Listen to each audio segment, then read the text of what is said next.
An integral aspect of international education involves transition. We move between schools and countries, and we also find ourselves making moves within our schools when our jobs and roles change. Transitions are so important that we made it one of the 5 main categories on our Educators Going Global Information Hub. In this episode, we drill down on what it can look like to shift from being an international educator to taking on a new identity that doesn't involve teaching. We believe it's very helpful to put some thought into pivoting out of international education, being intentional while understanding the emotions that can arise through the process. We offer 2 pathways, 2 case studies of international educators, one who pivoted to semi-retirement and the other currently moving into a new career. Hopefully the content of these stories is helpful. The main takeaways, though, are the strategies and structures used and the lessons learned. Our aim is to provide you with plenty of ideas and tools to apply if you decide to pivot away from international education. And even if you're moving to your first or last overseas post, plenty of practical strategies in this show can help with your transition. You will hear of a positive psychology perma-pivot plan that can be used to structure one's transitions. The show notes have a link to a blog post on our site describing the plan and a link to a plan template that you can make a copy of and adapt as you see fit. Another helpful resource is Doug Oda's book, Safe Passage. It covers mobility and transition for global citizens. You can find a link to it in the show notes as well. So whom did we interview for this episode? We interview each other, Audrey and David, sharing our pivot stories. This episode was recorded on June 8th, 2023. We now give you us.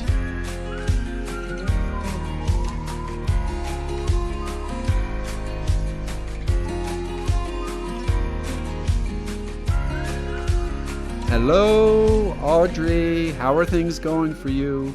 Hey, David. Well, I'm pretty busy right now. It's my last week in Jamaica, so a lot of figuring out what to leave, what to take, what to do before I go, and so on. So very busy time. How about you? What have you been up to? I'm back in the U.S., and I'll share my Going Global story about my recent travels in just a sec. So I'm back in the U.S. with one of my sons who lives in Idaho, and he has a new dog, a puppy. So it's been Ah, fun taking the puppy and the other dog that's a bit older for walks, and I bought a new bike, and I'm out on the trails. So really taking advantage of life here in a very outdoor recreation place. And it's summertime, so the sun is out every day, and it's just a wonderful lifestyle here in Idaho. how wonderful. So how about you share your Going Global story with us then? My Going Global story is very recent. 2.5 months ago, I made another trip to Southeast Asia to visit friends in Vietnam and spend some time in Thailand. And the connection to our overall topic here of pivoting in life, as I'll describe in a little time here, is that I've chosen a nomadic lifestyle that I spend a good portion of the year, mainly the winter, in very welcoming climates. So far, it's been Mexico and Southeast Asia. So I made that trip, and now I'm back, and it's, like I just said, summertime here in Idaho. So I'm going to be splitting my time between my son in Idaho, and my other son lives in Virginia near Washington, D.C., and I get on a plane tomorrow to go visit with him and do some traveling and checking out some art galleries and art museums. So that's my very quick Going Global story. Audrey, how about you? What do you have? That's it's amazing that you get to spend time with both of your sons and to travel around the U.S. and experience very different lifestyles between the two of them. And I think that you're very lucky to be able to be doing that at this point in time as part of your pivot. Yes. I my going global story, it my process of pivoting has been long, and we'll get into that in a minute, but I just wanted to share that a really cool thing happened to me. I, as you also are, am so into the connections. I just love knowing that I know people all over the place and the great friends I've made throughout this wonderful career of being an international educator. But I was contacted out of the blue by a woman named Darcy Dunker, who is an international educator turned career transitions coach. And we discovered that we have so many connections in common. And, it was just a really fun way to be exposed to coaching. And I did end up hiring her as a coach. And she helped me to start thinking about pivoting out of teaching. We went through a process. And, her role modeling, what it's like to be a life coach, also got me thinking that that might be something that I would enjoy. So it's kind of a going unglobal story, you might say, where I'm moving back to the States at this point, but still kind of trying to keep my toe in the international sphere. And that's a great strategy right there. And just like I said in the introduction, our point here is to offer structures and strategies and lessons learned. And there's a big, powerful one right off the bat is to say potentially hire a life coach to Mhm. assist you in making your pivot, whether you're going back to your home country to teach or leaving teaching altogether, whatever pathway you choose. So keep that in mind. Yeah, and that's true because even though, you know, not to the extent you are of being a super planner, for someone who's maybe not quite as much of a planner, this working with a coach was a great way to kind of be able to consider a more mindful kind of a process, a more intentional process of pivoting. So, yes, we'll get into that more. So, let's start with our guiding question, which is how can we thoughtfully make the move from international education to the next phase of our life? And I'm going to start by asking you, David. So, what are some pros and cons that occurred to you as you thought about leaving international education? And was there something that was a really strong pull factor for you? And then what would have been your biggest impediment to leaving the international education sphere? So yes, as you just mentioned, and we'll get into, I am a planner.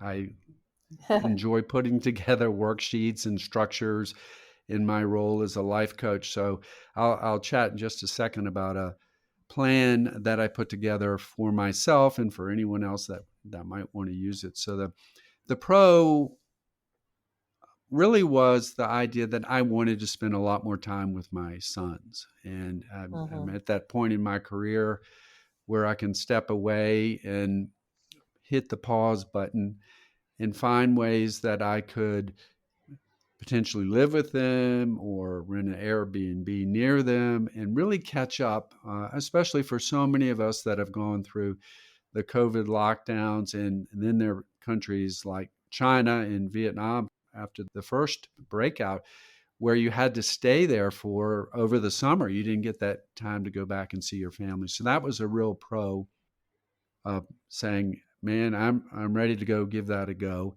And then I guess a general pro is I like change. I like new opportunities. I'm kind of a hunter gatherer when you look at different ways, personas, looking at life. So I was kind of going, what's next? What can I do next? And I'll walk through the steps that I took in just a moment. So the biggest con, and this gets to the theme of us and our identities. and we'll probably hit on this a couple times. And you and I, we identify through our work.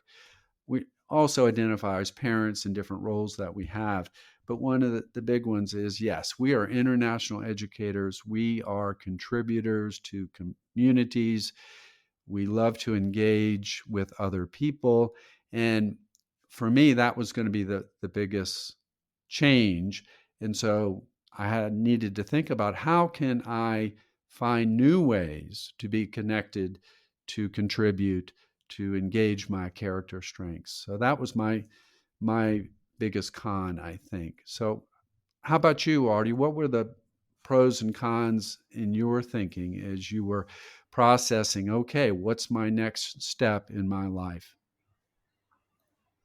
Well, so along a similar line, a big pro is the opportunity to spend more time with your extended family back in, for me, Canada and the US, and also to, be a little more present for the adult lives of my kids too. The cons for me would be leaving the community and, of course, the travel and just all those things that I won't say I took for granted, but certainly were an accepted and expected part of life. And change is always interesting and it's healthy to embrace it, but it's not always easy. We were talking before we went on air about one of the cons being that living in one place or back home where there won't be like minded people, you just won't have as many opportunities to share that experience. I think about the year we spent living in Vermont, and when the kids were about to go on, Christmas vacation, and I was asking people, so what are you doing for the vacation? Because that was my norm, was everybody was going to be, when you're in an international school and it's the day before break, you ask people because everybody's always going somewhere really cool for their vacation. Oh, Oh, we're going yeah. to we're going to Bali, or we're going skiing in Switzerland, or we're going to South Africa on safari, and that was the expected thing, and it was exciting and everything. So I asking people this in rural Vermont, and they're looking at me like an alien. What are you talking about?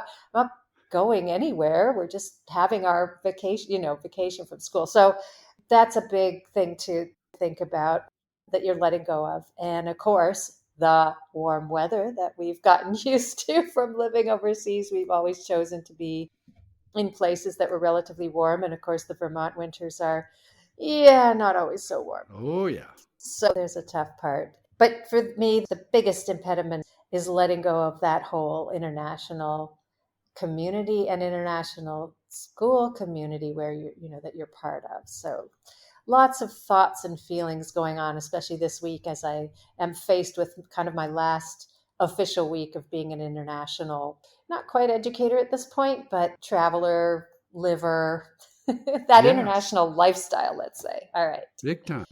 So, David, let's talk about you. You are, as we've already alluded to, a huge planner. So, what did you do to initially drop some sort of a rough plan as you were faced with the idea of making this pivot? Did you have a process? What did you think about?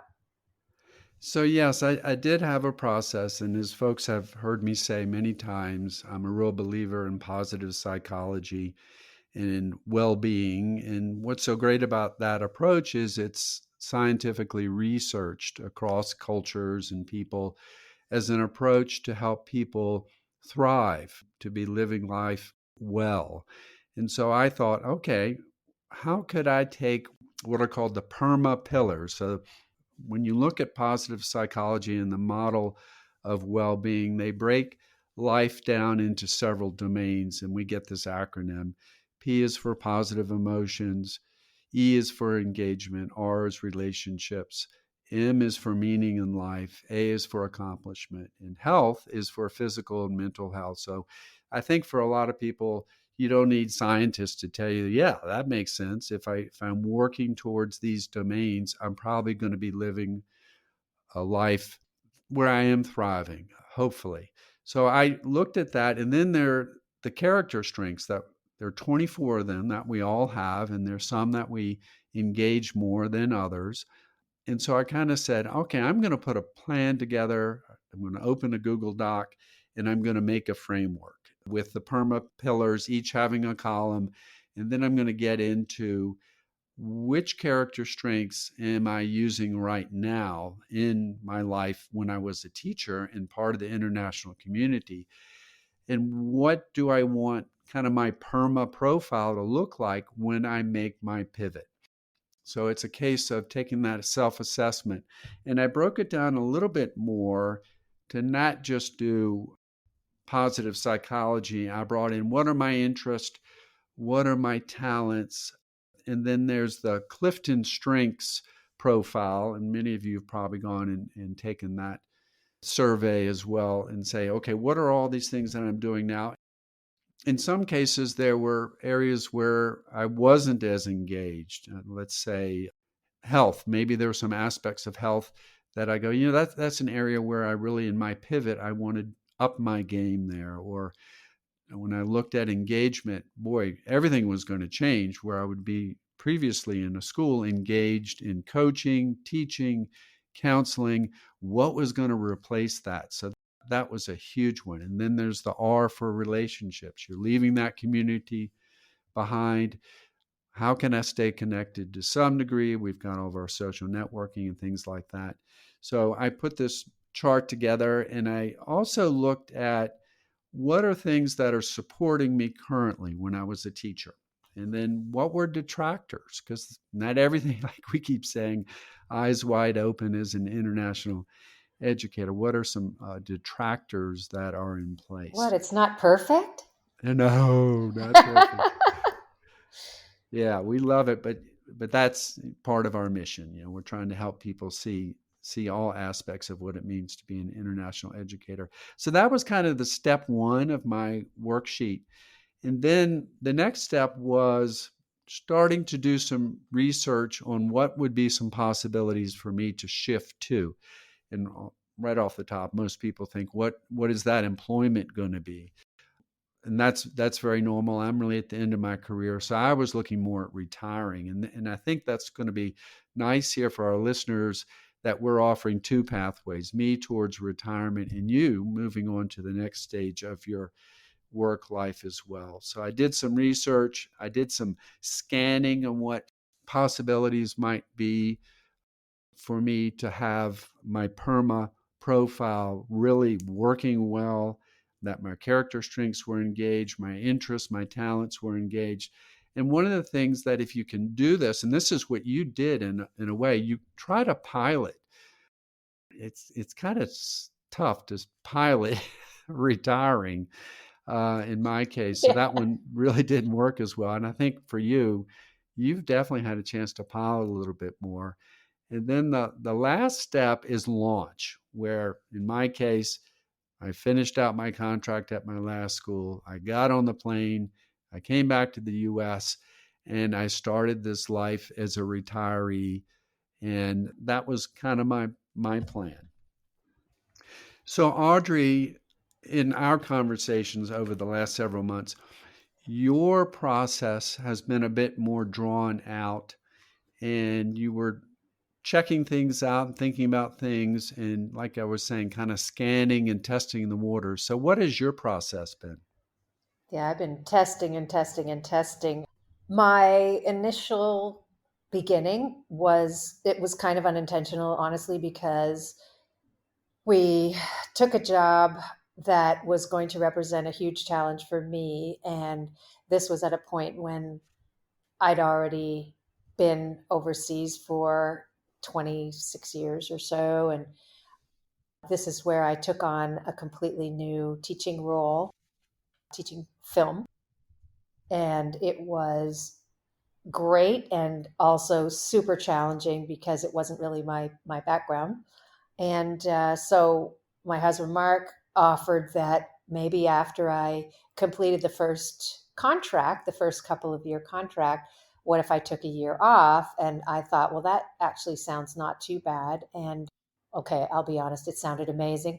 And I ended up doing 3 years of film and then took a year off. And the thing is, you take that year off and then to be considering going back, it's a tough thing. But also at that time, we were going to be, so he taught another year in Senegal, and then we were looking at recruiting, and we really had talked about going to Europe as our last or one of our last overseas places. And I'd always been excited about it because the opportunity for travel and so on, but we knew that it was going to be more financially challenging as well because of the packages not being as teacher friendly, shall we say. But we hadn't realized that in Europe there was age limit in a lot of countries, and Mark was, heading towards 58 at the time, and so we decided that if he was going to be recruiting, that would kind of be enough that of a limiting factor.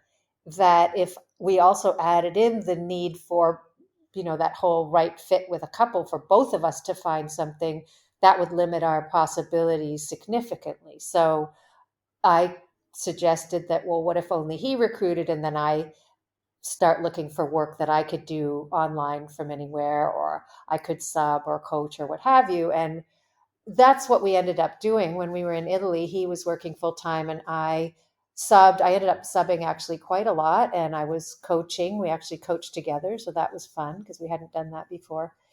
And so that for 2 years, that was my lifestyle, was subbing and coaching. And then when he was recruiting again, because again, it's really hard to live in Europe, especially on one salary. And unfortunately, we didn't get all the travel that we were hoping to get because of COVID, darn COVID. But when we were recruiting again, I was at the point where I had weaned myself, out of teaching. It was great to keep a foot in. It was really nice to get to know teachers and feel part of the community, get to know students, be back in the classroom, but only part of the time. And so I kind of had the best of both worlds. And then when we moved on our next move, I wanted to keep that going. So we came here to Jamaica, and I have subbed here on a limited basis, but for the most part, my goal was to find what that next thing was going to be for me. And I'm not really quite at the point of retiring. First of all, because this started a little earlier than I intended to retire. So I need to still earn a bit more money. But also, as we've talked with these finance people, I don't have my 40 quarters for Right. Social Security and Medicare. And so the reality is, I do need to work to get the rest of those quarters. Somehow I've managed to earn 13. So thank goodness I have a start. But I need to work for 7 or 8 more years. So that's where the pivot to something else became almost necessary. So then as I said, working with Darcy, really thinking about, like you, what are my strengths and values and life purpose, and, going through that kind of thought process. And life coaching really does tick all the boxes, almost all the boxes. The one of my values is thrill and adventure, and the being international part really speaks to that. So thank goodness I had this idea in the back of my mind, and did talk about it a little bit with Darcy. Was I really wanted to start a podcast about international education, and I tell you, Yeah. thankfully, as soon as I started thinking about this and putting together some ideas and thoughts, I thought, okay, this could really still meet that desire for adventure and thrill in my life, and also keep me connected with the international community. But I don't really want to do it on my own. Whom can I reach out to? And right away, oh, David Carpenter, because he's done a little bit of podcasting. He's a great guy. We have such, similar thoughts and ideas, and it would be great. And lo and behold, thank goodness you were up for that challenge. Most definitely. So, yeah, mine has been more of a weeding process, a lot of sort of mulling over, thinking about dipping the toe into this and that.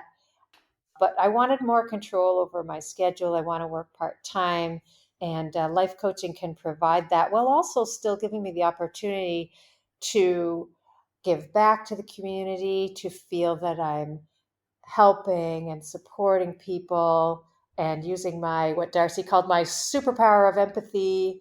Huh. So that's been my a little bit more scattered process than yours, but Huh. still with some of the same elements of the planning parts of it. Definitely. And Yeah. I do have a question because there was a time in one of our overseas moves, we went to a school where there wasn't a position for me, but they had a long term sub job. And that was over a few months. And I was going to sub for a year and then hopefully work myself into a position. And this is when I was younger. And I can say it was difficult to be having kind of one foot into the school and one foot outside because I wasn't fully in. So as folks think about that as a transition, if you're part of a couple, or maybe you're fortunate you can work part time at wherever you are, and then maybe you can start that online gig of whatever other occupation you might want to try. How was that being partially in the school and partially outside of the school? I really liked it. I felt when we first moved to Rome, I felt very strange because I didn't know really. I think I went to the school one time, but I felt like an outsider and I didn't know any of the kids and the staff and everything. And then once I started subbing, it really flipped and it made such a difference. I enjoyed feeling like I was part of something again. So you're Yes. right, David, that the weaning process has been helpful for me because I think going sort of cold turkey, not being a teacher anymore, that's a tough thing. And so I would say if anybody does have the opportunity to kind of wean themselves off the way I have been able to do, that's recommended way to go. Yeah, I think it makes sense. And that testing the waters is just a structure for people to look at. And I did want to piggyback a little bit on our podcast and our information hub, because the second part of my planning, all my planning, is that I built another table with PERMA and then the character strengths and interest and all that I wanted my next phase of my life to have. And as I sat down to think about it, one of the biggest areas for you and I and all educators is contributing. And if for me specifically, my character strengths of creativity and collaboration are so important in my role, whether as an instructional coach for wellness or technology or as a teacher or a counselor. So, in putting that plan together of how I wanted my profile to look, I reached out to a nonprofit in Vietnam that I had contact with.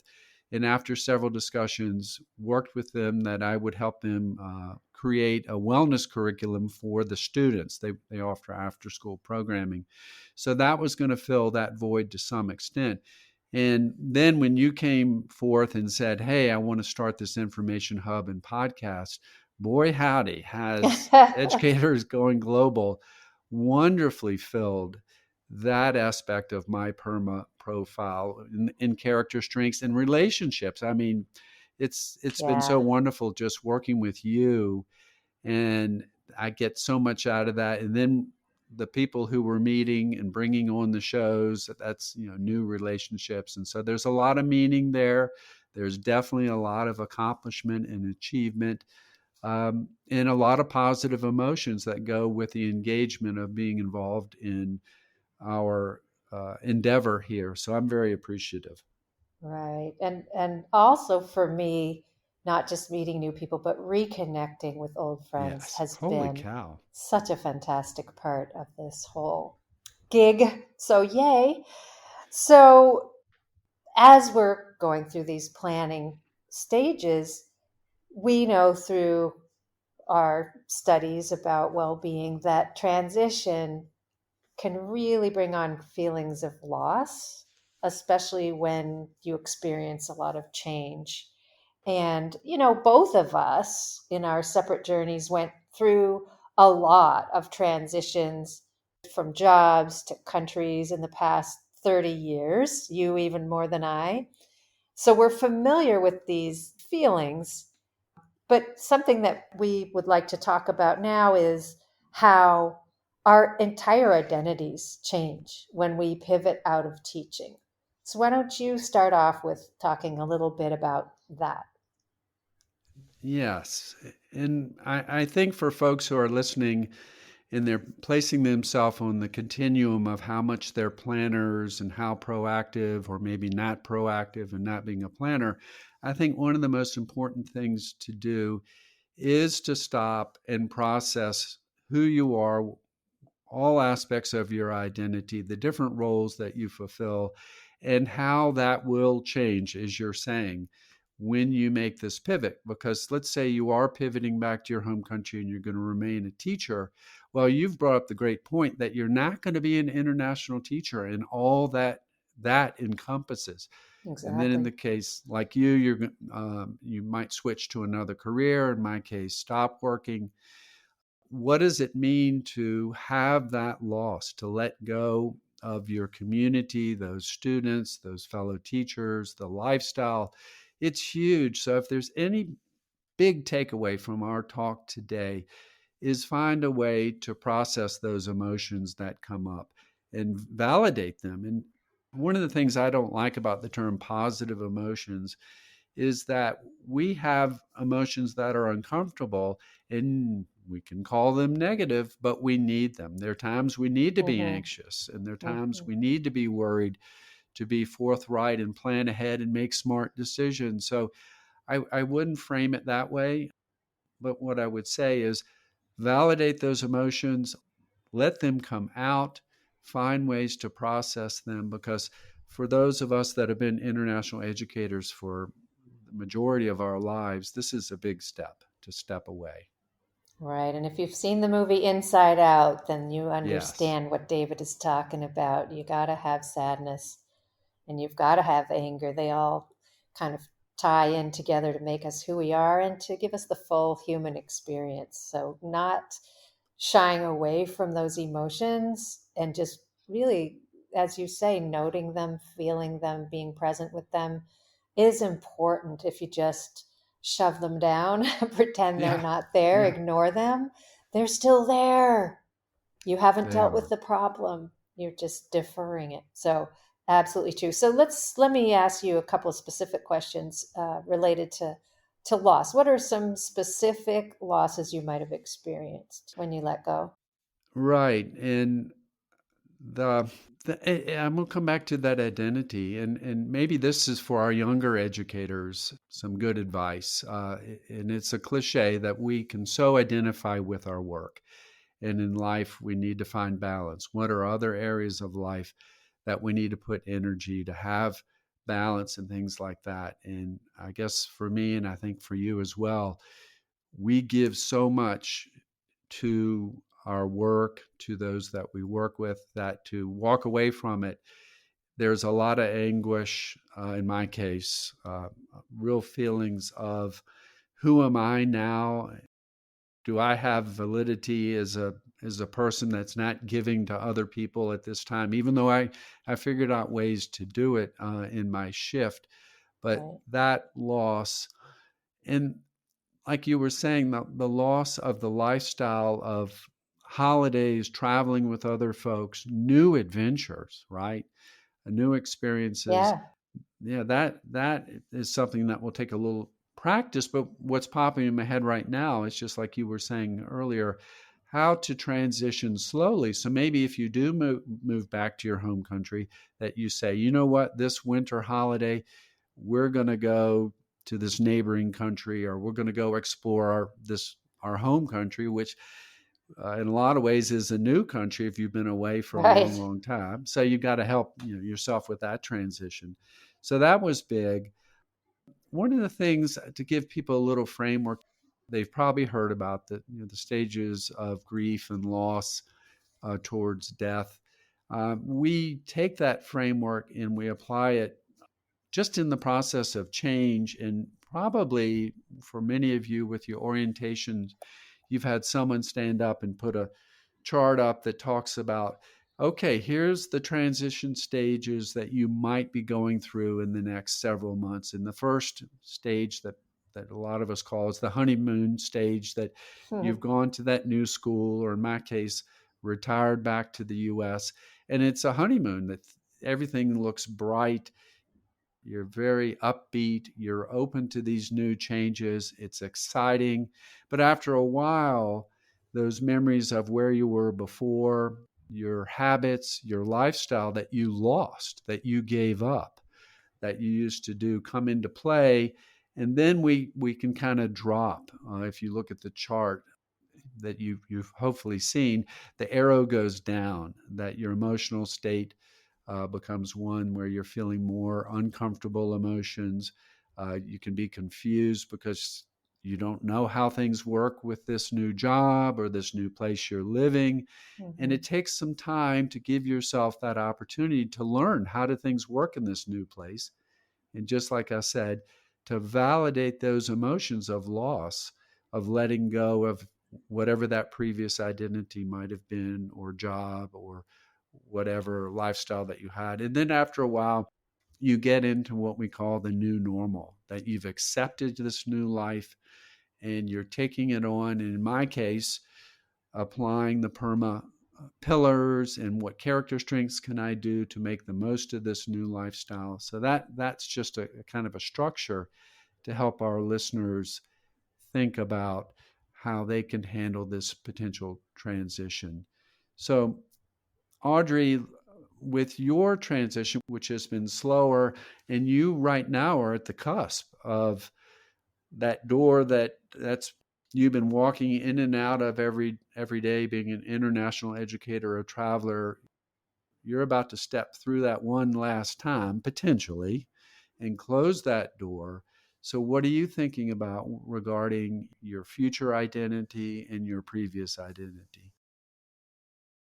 Well, yesterday I went to the teacher goodbye and they were celebrating people who'd been there 5, 10, 15, 20 years, and then saying goodbye to the people that were leaving. And it was a strange experience because although I knew a lot of the people that are part of the expat crew, they were also talking to a lot of the local people whom I hadn't met really. And so it was a strange experience to be sort of part of it and not part of it. And also to be thinking, this really is, the last of the last, even though I've gone through kind of this weaning process.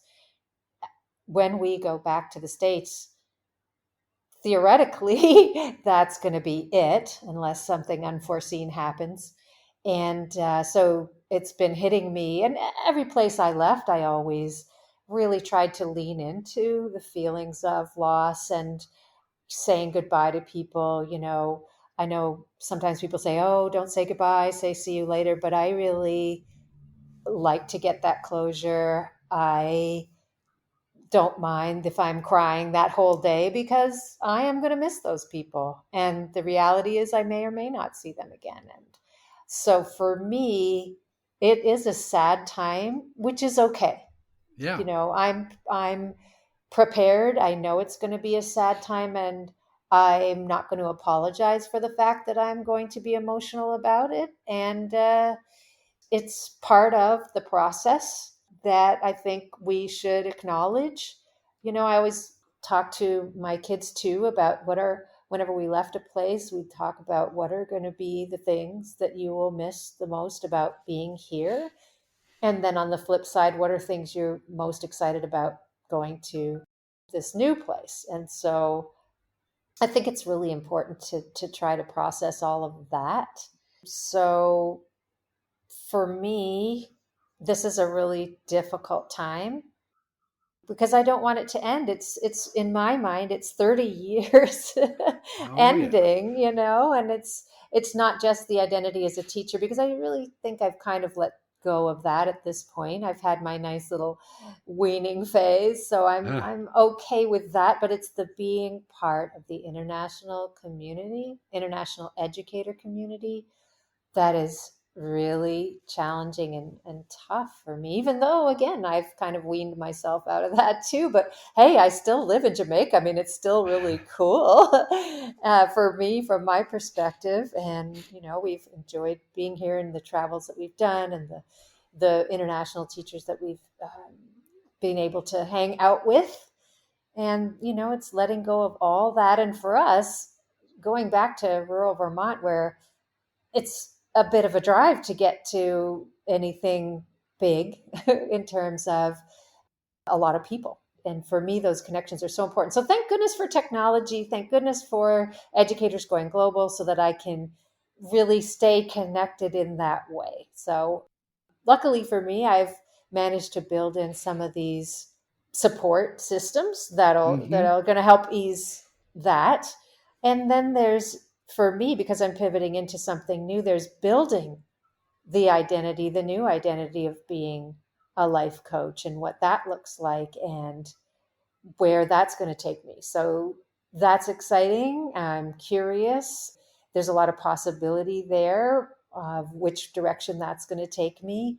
And so, again, that sort of is like having that support of a soft landing, of knowing that it's not going to be entirely over. And who knows, maybe international educators might become part of my coaching clientele, in which case I can, again, still keep my foot in that community. So it's okay.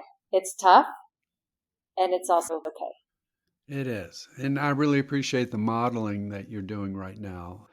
I just think it's so healthy for folks in making these transitions. And let's say you're just transitioning from country A to country B, but to really take the time at the end of the year to connect to the people that are part of your home, your community, allow those emotions to come forth. And thankfully, like you just said, we've got technology, we have ways to stay connected. And that's another strategy, a structure to help with that change process. A second thing that you brought that's really important, I think, as well, is who can help us through this transition process. Mhm. And it's interesting that you and I, and I'm sure Mark as well, that our adult children, we're at that stage of our lives that it's been kind of a flip that our kids can really provide us with a lot of guidance. I use Sam and Max is my sounding board. What do you guys? What do you think about this? I'm thinking about this. What are some pros and cons? So Mhm. I think that's something for folks to think about as they make that transition, that pivot. Who can be a sounding board? Who can help them with brainstorming and also be there to listen when the opportunity comes up to share those emotions, whether Mhm. you're at the first phase of your change and you're super excited or you're struggling with that loss. Have someone or some persons that you can engage with. Yeah. Well, and we have each other, David, which has We been do. amazing. So, We all do. right. Yeah. All right. So I did want to bring up again the idea that our information hub, our podcast, turned out for the two of us to be a way to stay connected to the international community. So that's really been cool. We're not saying to all of our listeners go start a podcast, but maybe there's get involved in some of the Facebook groups. There are ways to stay connected to this incredibly changing part of our lives, the world of being an international educator. Yeah, absolutely. All right. So, with your plan that's coming together, and I know it's pretty incredible how you balance in your life right now that you're doing so much with educators going global and you're taking coursework with your plan to become a life coach. And then, like we're saying, in the next week or so, you're getting on a plane. Where are you with your plan? What's the next step in the process of your transition? Right. Well, I just finished a course and really enjoyed it. And I have enough coursework hours now and I've done the required practice coaching hours that I now can apply for my certification, and I will need to do an exam for that. So that's the next step for me. And then after that, it's going to be going out and getting some clients. And so I'm getting close. And hopefully at that point, I will identify as a life coach and be able to move forward with that. Because being in limbo, the way I've kind of drawn it out this way is good. And also the flip side is it's been a long process, and that can be more challenging sometimes than if you can kind of move more quickly into something and know, you might say I've been identity less or so for a while. So I'm looking forward to completing the pivot, shall we say. And how about you? Where are you in the implementation of your plan? So I'm 2 years in now, and I can say the first 6 months the loss was hanging pretty heavy. So I've processed through that, and I'm at the stage where I'm feeling very comfortable in this nomadic lifestyle. And this is, I'll do a quick descriptor for our listeners, that the idea that there's so many different ways you can retire, of course. And you've probably got friends. We've got a bunch of friends who have retired over the last several years and gone back to wherever they had their homes, whether on lakes or on rivers or in the mountains, and they've moved on to that aspect of their life. For me, during this time, I like to keep traveling and experiencing new things. I learned to surf a few months ago, and Nice. here in Boise, I hadn't been on a bike in a long time, and so I'm getting into bike riding, things like that. So that can be a lifestyle that you choose. You've got to work on your health care coverage, things like that. So it's going well. So, if you were to think about lessons learned through all of this pivoting process and all your perma work, what advice do you have for our listeners who are thinking about transitioning from international education to something new in the next stage of their lives? So I'm going to kind of merge both of our approaches together. That you on the continuum, you can be very structured, and like I said, I'm going to write a blog post about this perma pivot plan, and I'll put the plan, a link out there that people can copy it and use it and adapt it to whichever way they want to do it. And then there's the option, as you did, kind of a rolling, all right, let me step out of this role that I've been doing as an educator, maybe some part-time work, to not working at all, and maybe I'll sub a little. That we're offering you just a couple different options. So I guess I would get back to what really helps us as international educators is, in general, we're flexible people and we're adaptable people and we're problem solving kind of people.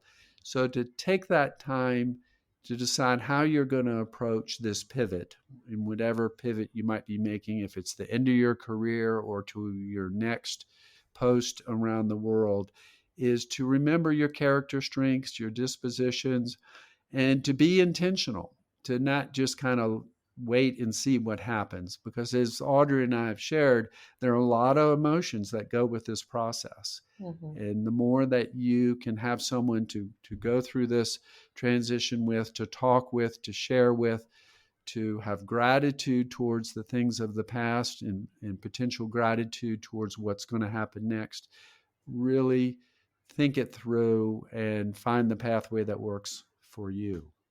Right. And then there's always the possibility of, like my husband Mark has talked about, becoming a crossing guard or a Walmart greeter or something where Yes. you just really unplug and do something where you can kind of catch your breath for a while before you plunge on into something else. So we'll just see where all of it goes. And that's good advice. What other advice might you have? Well, I think you've really covered a lot of what I would also say. Okay. Being mindful, I think, is so important. And, for me, it really has taken a lot of time, and it's been a process, although maybe not quite as planned a process as yours, but a lot of work has been going on inside my mind and my heart to really focus on what is important to me and what I want my life to look like post international education. And I'm very grateful that there is the Educators Going Global information hub to keep me connected, and that we've had a lot of really great conversations with people, and just to feel that we're giving back.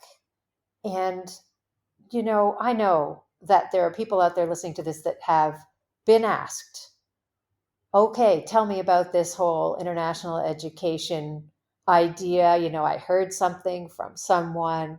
What is it all about? And the number of times that each of us has answered that question for someone new. Would you connect with the friend of my friend who is thinking about it and give them some advice and maybe help them find some resources? And so that's what this is all about, is when that happens, to be able to say, hey, here's one place that has a lot of this stuff together.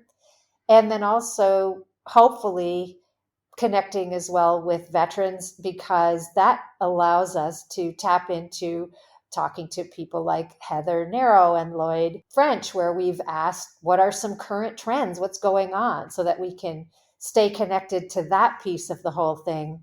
And so what I'm trying to say is, to the extent possible, having those support systems, keeping it fresh, keeping your mind occupied with things that really help you. They validate you. They keep you feeling young, I can say, and enjoying life and looking forward to each day with that sense of purpose and feeling, that sense of balance and well-being. And that has been a really joyful thing for me as I go through this pivot. It's been an anchor in a way. So find that passion, find that thing that really touches you and that you enjoy, and go for it. Just jump in. And, I was not a podcaster, you were, but for me, that's been a journey as well. And I'm really grateful for it. And I know that's so heartfelt. And the idea of opening ourselves up for what's next, Right. and trying new things, that's so much kind of the mantra that you and I and Mark live. And it's just to be excited about what's the next stage. And like you've just said, but going into that next stage with all that support so that you just don't drop and go, wow, who am I now? Well, if you do the work ahead of time, you're going to figure out who you are next, and you're going to put time into those other roles in your life that, like in my case, weren't part of working. And Audrey, I know this show, this episode has not been easy for you. You really are at a critical stage of your transition. And like I said, for me, my first 6 months was not easy, moving on from becoming an international educator. So thank you for putting in the time and the thought. You are such a lovely person, and I'm a lucky man, not just because I've got my 2 boys, but I've got you. And we're doing great things with Educators Going Global. Absolutely. Thank you so much, David. This has been a little tough for me. I'm staring down the barrel of the gun of it being all over in a week. But like I say, the staying connected with you and with the international community has made it okay. So thanks. Yes. All right. Thank you for joining us today on Educators Going Global. You can find this podcast on Apple Podcasts, Spotify, Google Podcasts, and all the other usual suspects. Please subscribe, like us, and leave a review on Apple and Spotify, and let your teaching friends know about us so we can grow our community. Please reach out at educatorsgoingglobal@gmail.com and join our Facebook group, Educators Going Global, if you have ideas, comments, or wish to share a Going Global story of your own. You can also find us on Instagram at Educators Going Global. Please visit our website as well, www.educatorsgoingglobal.com. All our podcast episodes are on there by topic, along with blog posts, Going Global stories, and our ever-growing resource library. For now, this is Audrey and David inviting you to travel, teach, and connect with us.